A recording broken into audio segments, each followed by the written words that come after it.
Size का bed है और छोटा सा सेंटर टेबल एक्चुअली यहाँ पे खिड़की एरिया बनाया কি हुआ है হলো जहाँ पे आप बैठ सकते हैं। কি হলো দাদা ও হাত খেতেই ব্যস্ত।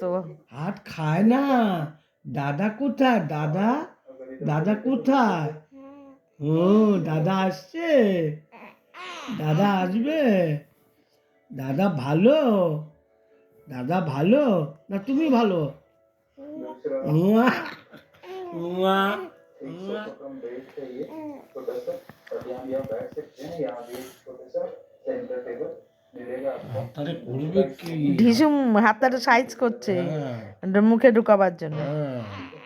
হাত সাইজ করছে। ও, ও, और ये थोड़ा দেখো অবস্থাটা ওই যাও হাত সাইজ করছে ওর মুখে ঢুকাবে। लगा हुआ है। হাতটাকে সাইড করছো মুখে ঢুকাবে यहाँ पे হ্যাঁ विंडो ओपन होता है, देख सकते हैं विंडो ओपन होगा।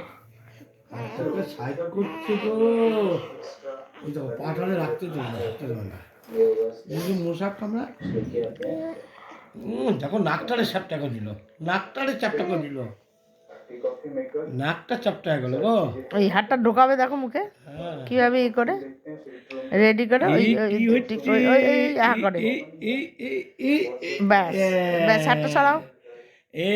হাত খেলো এই বোকা ছেলে হাত খায় না হাত খায় না হাত খায় না হাত খায় না গো ভালো ছেলে হাত খায় না बट इसमें एक দাদা কোথায় তুমি হাত খাবে না ओके খাবে না তো ये भी হাত শুনছে। খাবে না শুনছে খুব বিশ্বাস বুঝে গেছে আবার डिलक्स रूम है मतलब খুব বুঝে গেছে कैटेगरी হাত খায় না ভাই वो भी काफी अच्छे हैं। जैसे अगर आप देखें तो डिलक्स रूम কথা বলে না তোমার সাথে বেশি।